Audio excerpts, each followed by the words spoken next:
রামায়ণ লিখেছেন বাল্মীকি মুনি। আর সেই রামচন্দ্রের চরিত্রে আমরা পাই, রামচন্দ্র দীক্ষা নিয়েছে, গুরু গৃহে পড়াশুনো করেছে। কৃষ্ণ দীক্ষা নিয়েছে, গুরু গৃহে পড়াশোনা করেছে, 2-3 জনের কাছে দীক্ষা নিয়েছে। আর আমাদের শ্রী হরিচাঁদ কারো কাছে দীক্ষা নেয় নাই। উনি স্বয়ং ওনার কিরা দীক্ষা দেবে।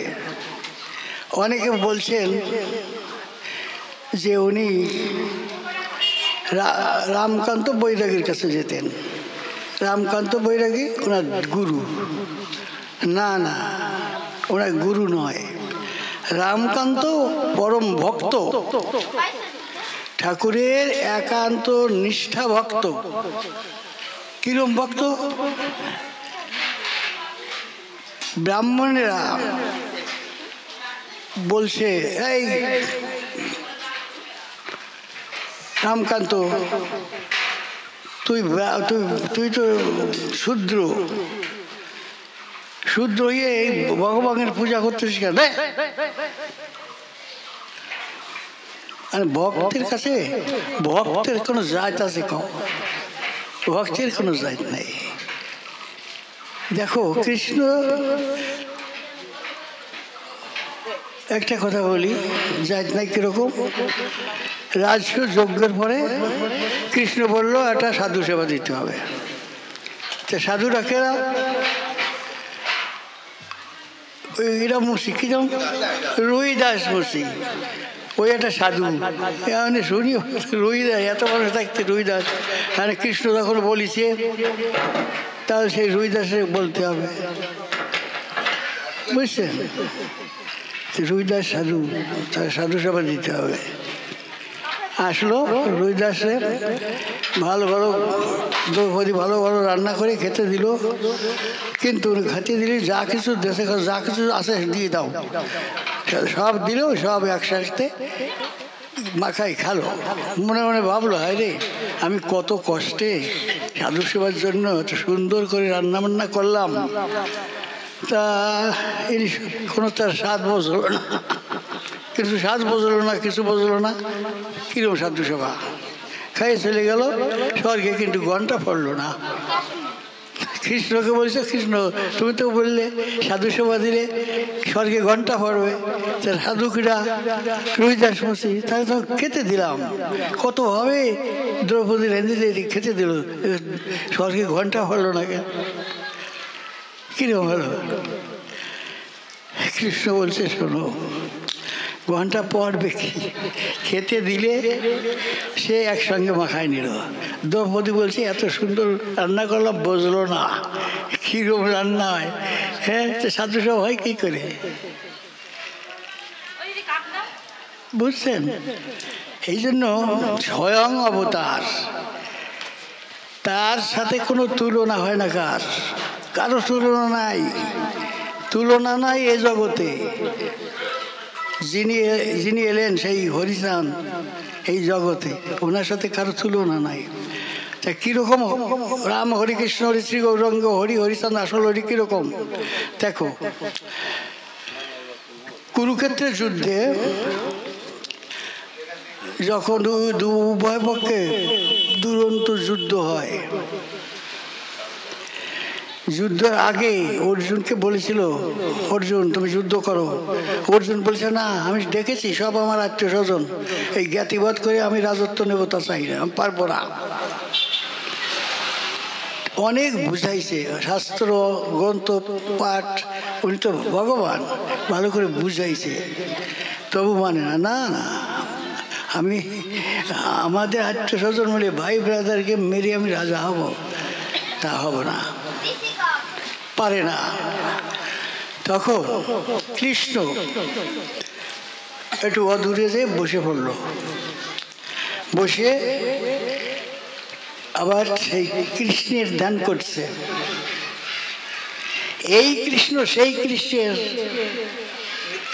নৃত্য করে ধ্যান। সেই কৃষ্ণের সেই কৃষ্ণের জন্যে হয় মুক্তির সোপান করেন। যদি এই কৃষ্ণ হয় মায়া মুক্ত, নিত্য কৃষ্ণের সঙ্গে কৃষ্ণের হয় যোগে যুক্ত। তাহলে এই যখন কোনো মতে শুনতেছে না অর্জুন, কৃষ্ণ কি করলো যে আমার কথা মানতেছে না, উনি স্বয়ং কৃষ্ণ, এই কৃষ্ণ সেই কৃষ্ণের নিত্য ঘরে ধ্যান, সেই কৃষ্ণের ধ্যানে ঘরে মুক্তির সোপান ক্ষণে যদি এই কৃষ্ণ হয় মায়ামুক্ত, নিত্য কৃষ্ণের সঙ্গে কৃষ্ণ হয় যোগযুক্ত। তাহলে ইনি সেই কৃষ্ণ না, আর একজন নিত্য কৃষ্ণ রয়েছে। তো কে সে? সেই এসে হরিচাঁদ, সেই কৃষ্ণই হরিচাঁদ। আরো প্রমাণ দেখো, ভাগবতের দশম স্কন্ধে একটা প্রমাণ আছে, ভাগবতের প্রমাণ। ভাগবতের দশম স্কন্ধে এক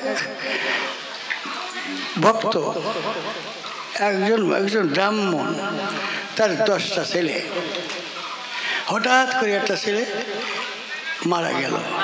কৃষ্ণ তখন দ্বারকার রাজা। সেই ব্রাহ্মণ জানে যে কৃষ্ণই স্বয়ং ভগবান, কৃষ্ণই স্বয়ং ভগবান। ছেলে নিয়ে কৃষ্ণের কাছে এলো। কৃষ্ণ বলছে যে শোনো, আমি তো মানুষ মরি গেলে কে বাঁচানো যায়, আমি বাজাতে পারবো না। অনেক কান্নাকাটি করলো, তবুও বললো যে আমি মানুষ বাঁচাতে পারি না। ওর এইটুকু আউ ছিল, তাই নিয়ে গেছে। জন্ম নিলেই মৃত্যু হবে, মৃত্যুর পরে আবার জন্ম হবে, এই তো জন্ম মৃত্যু এইভাবে চলছে। তা বাবা, সাধু বাবা মরে গেছে, আমি বাঁচাতে পারবো না। ঠিক আছে। তারপরে আবার কয়েকদিন পরে আর একটা ছেলে মরেছে। এমনি করে করে 8টা ছেলে মরে গেছে। 9টা ছেলে মরে গেছে। 9টা ছেলে মরে গেলে সেই সময় ব্রাহ্মণ এসে কৃষ্ণের পায়ে পড়ে কি গড়াগড়ি যাচ্ছে, তা সহ্য করা যাচ্ছে না। এক এক করে 9টা সন্তান তার মারা গেছে। এমন সময় অর্জুন এসে সেই বাড়ি, ওই ব্রাহ্মণের কান্না দেখে অর্জুনের সহ্য করতে পারছে না। তো বলছে, কৃষ্ণ সখা, তুমি তো সবই পারো, এটা বাঁচায় যাও, এ কান্না দেখে আমার সহ্য হচ্ছে না। আচ্ছা ঠিক আছে, আর কিছু কয় না কৃষ্ণ। কৃষ্ণ কাছে মরে গেলে আর বাঁচানো যায়নি,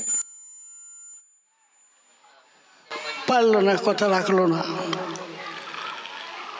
অর্জুন বলল, শোনো ব্রাহ্মণ, তোমার আর 8টা ছেলে আছে তো, ওইটা মরবে না, আমি বলে গেলাম ওইটা মরবে না, তুমি ধৈর্য ধরো, যা গেছে তা গেছে, কৃষ্ণ তো পারছে না বাঁচাতে, ওই ছেলে আর মরবে না। ঠিক আছে। আবার 1 বছর পরে ওই সেই ছেলেটা ওই আগের মতো ছেলেদের মতো মারা গেছে। মারা গেলে ও কাঁদতেছে, সারা কান্না, আর তো নাই, অসহায়। ওই ছেলে নিয়ে আবার আসছে কৃষ্ণের কাছে, যে অর্জুন তো বলেছিল আর মরবে না। এর মধ্যে অর্জুন এসে হাজির হলো। কি হয়েছে? সেই ছেলেও মারা গেছে। তাহলে আমার কথা নাই, ডাকলো না, আমি আত্মহত্যা করব। এই ধনুর্বাণ নিজে আত্মহত্যা করে মরবে। কৃষ্ণ বলে, কি ধৈর্য ধরো, ধৈর্য ধরো। কি ধৈর্য ধরবো? মরে গেছে, কি ধৈর্য ধরবো? আমার কথাই তো নষ্ট হয়ে গেল, এসে আমার মরণ ভালো। রাখো রাখো রাখো, চলো তো একটু বাইরে যাই। তোমার অসুবিধা তো আমিও বুঝতেছি, এই অসুবিধা পূরণ করলে তুমি হত্যা করলে, নিজেকে মেরে ফেলে, তাই কি সমাধান হবে? একটু ধৈর্য ধরো, ধরো আমরা বাইরে থেকে ঘুরে আসি। বাইরে গিয়ে দাঁড়িয়েছে শ্বেত বর্ণের একটা রথ ওদের সামনে এসে দাঁড়াইছে। কৃষ্ণ বলে, ওঠো, কোথায় যাবো? আরে কোথায় যে দরকার নেই, এই রথে উঠে যাই চলে। কৃষ্ণ দুজনে আসছেন, এরা কৃষ্ণ আর অর্জুন দুজনে রথে উঠে চলে গেল। দেখতে দেখতে দেখতে যেতে মানে জগৎ দেখতে দেখতে অদৃশ্য হয়ে গেছে, জগৎ আর কিছু দেখা যায় না। এমন সময় এক জায়গায় নামিছে, নেমে দুইজনে চলো হাঁটে যাই। হাঁটতেছে, তাকে সামনে একজন বসা, বৃহদাকার, এর অবিকল কৃষ্ণের মতো, তার আকার অনেক বড়। তা ওই কাছে গেছে, কৃষ্ণ হাসতেছে খলখলাইয়ে। আমি জানতাম তোমরা আসবা, কেন কুরুক্ষেত্রে যে রণ হয়েছে, মানে আমি যে কি সন্তুষ্ট হয়েছি তা বলার মতো নেই। তাই আমি দেখবার জন্যই এই কল আমি করেছি, এ নাহলে তো তোমাকে দেখতে পারবো না। ওই দেখো বাউনের 10টা ছেলে ওই যে খেলা করতেছে। তাই সেই জন্যই বলছে এই কৃষ্ণ সেই কৃষ্ণের নৃত্য করে দেন, সেই কৃষ্ণের ধ্যানে গড়ে মুক্তির সোপান। ক্ষণে যদি এই কৃষ্ণ হয় মায়া মুক্ত, নিত্য কৃষ্ণের সঙ্গে কৃষ্ণের হয় যোগে যুক্ত। সেই নিত্য কৃষ্ণ হরি, সেই স্বয়ং হরি, এই শাস্ত্রীয় কথা ভাগবতে লেখা আছে। আর আমাকে লীলামৃত লেখা আছে, বহুত দাপর কলি আসে আর যায়, স্বয়ংয়ের অবতার তাতে নাই হয়। অষ্টবিংশ মন্বন্তরের পরে এবারে স্বয়ং অবতার হয়েছে। তাই স্বয়ংয়ের অবতার হয় যেই কালে, আর আর অবতার তাতে এসে মেলে। নারায়ণ, রাম, কৃষ্ণ, গৌর সব ওই হরিচাঁদের সাথে মিশে গেছে। এখন যদি আমরা কৃষ্ণ ভক্ত হই, ঠিক আছে, হরিচাঁদ সে কৃষ্ণ। যদি গৌর ভক্ত হরিচাঁদ সেই গৌর, যদি রাম ভক্ত সে রামই তো সেই হরিচাঁদ।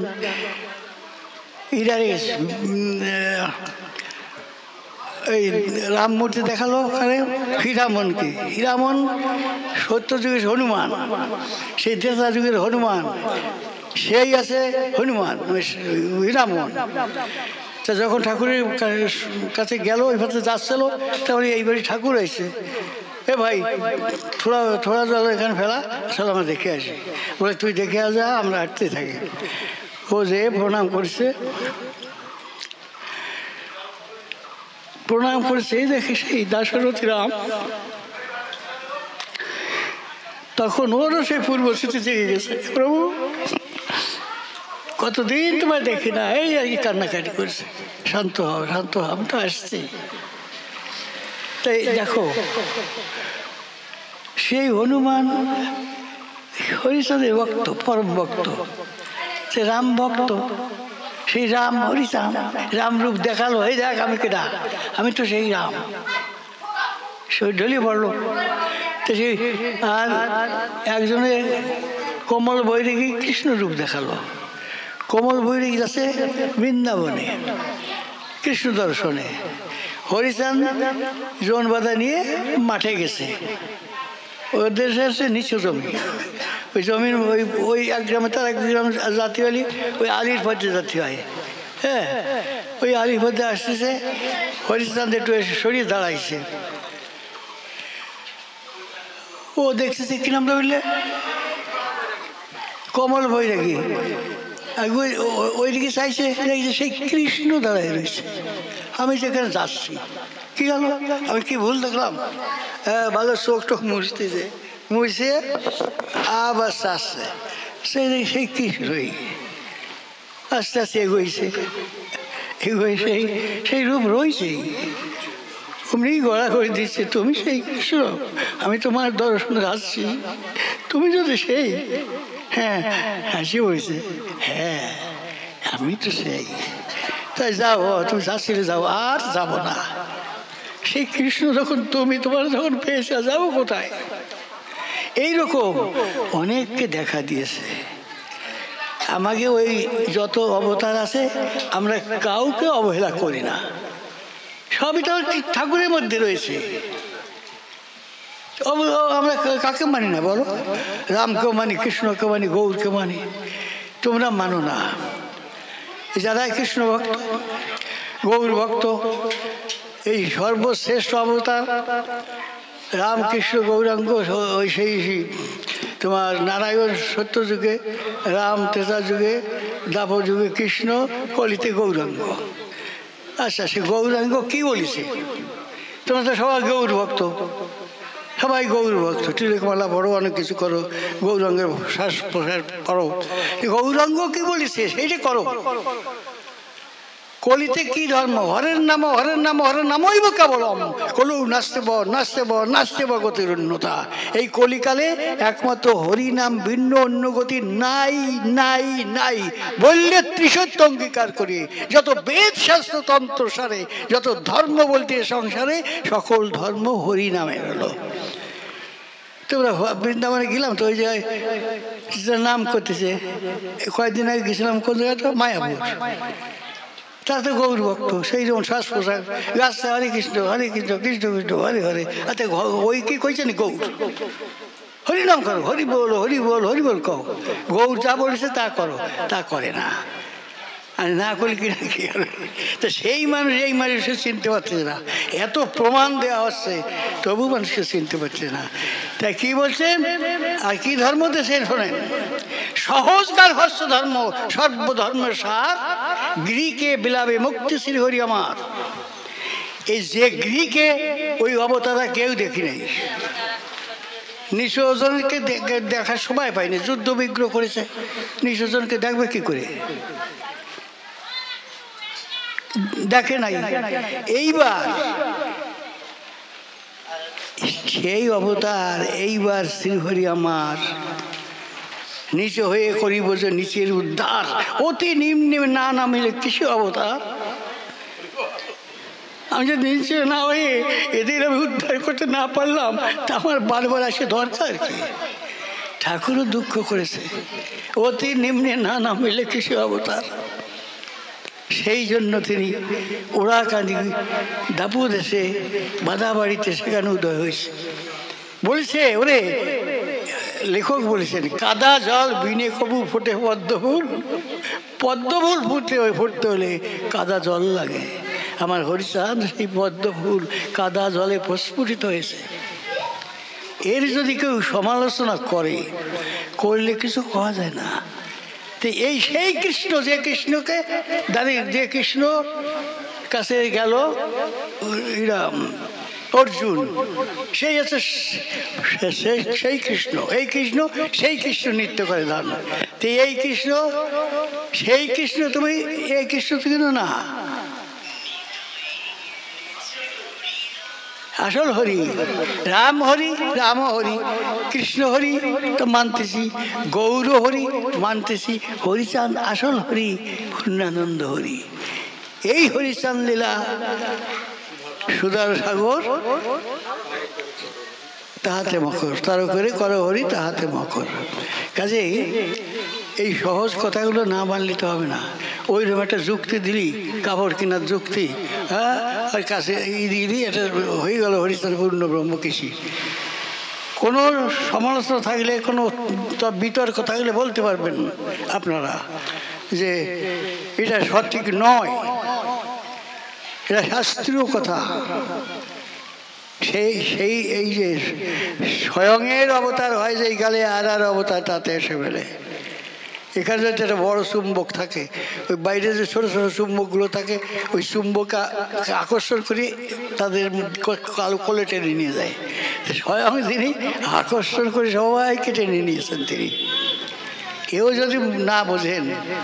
আর একটা কথা হচ্ছে কি, আমরা তো পিছনে পড়া, আমাদের কোনো দরদি বন্ধু সাধন ভজন কিছু ছিল না। এই হরিচাঁদ না আসলে আমরা সাধনার ঘরে তো বাড়ির ধারে এই রাস্তা দিয়ে হাঁটতে পারতাম না, পাকা রাস্তায় যেতে পারতাম না, ভালো পথে যেতে পারতাম না, ভালো কথা শুনতে পারতাম না। তাই অতি নিম্নে না নামলে কিসে অবতার। ঠাকুর এসে বলছে, বেটা তোরা স্কুলে যায়, সেটা যায় না কেন? সরস্বতী তুমি দেখো না কেন? তোমার সবাই মা বলে, ওরা তো মা বলে, তুমি এদের নেও না কেন? জবাব নাই। সরস্বতী কি না হয়ে গেছে, বুঝতে পেরেছে? আমাকে কই হরিচাঁদার খেলা কি সরস্বতী, লক্ষ্মী, দুর্গা, কালী ইত্যাদি করে দেবদেবী ছিল, কেন আমাদের দিকে দৃষ্টি দিল না? এই কথা কেউ চিন্তা করতে পারো? এই হরিচাঁদ এসেছে, তার কৃপা আমরা সবাই লেখাপড়া শিখতেছি।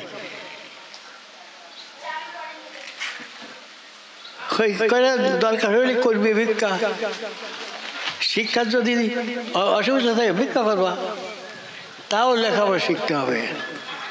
সে ঠাকুরে কীভাবে আমরা সব লেখাপড়া শিখতেছি, এখন একটু বইপত্র পড়তে শিখে এখন যদি আমরা চলে যাই ওই দলে যে এখন নির্দিষ্ট, এই যে যারা আমরা অন্য দেবতাদের পূজা করছি খালি খালি, কলিতে দেবগণ নির্দিষ্ট। ঠাকুরের কাছে প্রার্থনা করেছে আমার একটু বিশ্রাম দিতে হবে, ঠাকুর ঠিক আছে কলিতেই দেবো, এই কলিকালে আমি যাবো, তোদের বিশ্রাম হবে। তো দেবতারা এখন নির্দিষ্ট, নির্দিষ্ট মানুষের ঠ্যাং ধরটা নিয়ে যেতে ওই জায়গায় কিছু করবে না। তো পূজা দাও, ঠ্যাং ধরে হেলাও, ও তো কোনো কাজ হবে না।